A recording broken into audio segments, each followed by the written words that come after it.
India اور پاکستان کی جنگ لگنے کے چانس بن رہے ہیں یا بن رہے تھے، اور میں نے دیکھا کہ لوگ اس کو مذاق میں لے رہے ہیں، کچھ میمز بنا رہے ہیں، کچھ چٹکلے بنا رہے ہیں، اور نہ جانے کیا کیا کر رہے ہیں۔ میں یہ سوچ رہا تھا کہ لڑائی دو بندوں کی ہو تو مان نہیں ہوتی، دو گھرانوں کی ہو تو مان نہیں ہوتی، دو ملکوں کی لڑائی اور جنگ ہو تو یہ کیسے برداشت ہو سکتی ہے؟ اس میں دو چیزیں پائی جا رہی ہیں، ایک تو سامنے والے کو ہلکا لیا جا رہا ہے، اور ایک کہیں نہ کہیں خود کو تکبر میں لایا جا رہا ہے۔ یہ شاید دونوں چیزیں درست نہیں ہیں۔ یاد رکھیے، اس وقت غزہ اور فلسطین میں جو مسلمان ہمارے آزمائش میں ہیں، پریشان ہیں، ان سے پوچھ کے دیکھیے کہ جنگ کا مطلب کیا ہوتا ہے، کیا تکلیف ہوتی ہے، کیا آزمائش ہوتی ہے۔ یہ میرا اپنا پوائنٹ آف ویو ہے، میں کسی کے بارے میں بات نہیں کر رہا، یا کوئی میرے بارے میں بات کرے تو مجھے اس سے بھی سروکار نہیں ہے، کہ اپنا اپنا پوائنٹ آف ویو ہوتا ہے کہ اس طرح کے معاملے کو مذاق میں، مسخری میں نہیں لینا چاہیے۔ اللہ پاک سے عافیت طلب کرنی چاہیے، اللہ پاک سے سلامتی مانگنی چاہیے، نہ کہ اس بات کو مذاق بنا کر دوسروں کے لیے محظوظ ہونے کا موقع بنایا جائے۔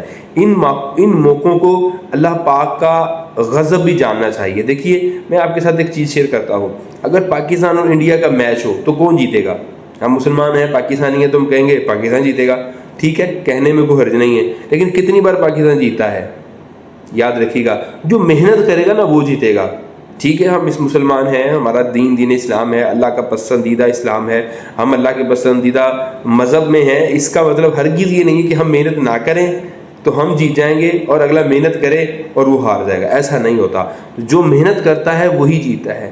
تو اس لیے میری آپ تمام سننے والوں سے گزارش ہے، پلیز اس کا حصہ نہ بنیں۔ مثال کے طور پر ایسی چیزیں نہ کریں جس سے مذاق بنے، ایسی چیزیں نہ کریں جس سے تکبر میں آ جائیں، ایسی چیزیں نہ سنیں جس سے خدا نہ خواستہ ہم کسی چیز کو ہلکا جاننے والے بن جائیں۔ نمازوں کا اہتمام کر کے اللہ پاک سے مدد مانگنی چاہیے۔ دیکھیں، اللہ کی مدد نہیں ملے گی نا تو پھر کچھ بھی پاسبل نہیں ہے۔ اب اگر کسی کی فوج کروڑوں میں ہے اور سامنے کی فوج ہزاروں میں ہے تو کروڑوں والی بھی ہار جائے گی اگر اللہ کی مدد اس کے ساتھ شامل نہیں ہوگی، اور اگر ہزاروں یا سینکڑوں کی تعداد میں افراد کے ساتھ اللہ کی مدد شامل حال ہے تو وہ جیت جائے گی۔ جس طرح الحمدللہ مسلمانوں کے ساتھ اللہ پاک نے کتنی جگہ مدد کا وعدہ بھی کیا، مدد فراہم بھی کی، تو الحمدللہ مسلمانوں کو فتح نصیب ہوئی۔ تو یہاں پر بھی ہمیں اللہ پاک کے حضور سر مسجود ہو کر نمازوں کی پابندی کر کے اللہ پاک سے مدد مانگنی چاہیے کہ اللہ سب سے پہلے تو ہمیں سلامتی اور عافیت والا معاملہ فرما، خدا نہ خواستہ ایسا کوئی معاملہ بنے تو اللہ میں فتح نصیب فرما۔ خالی نعرے مارنے سے، خالی جناب مسعود بنا لینے سے، جناب خالی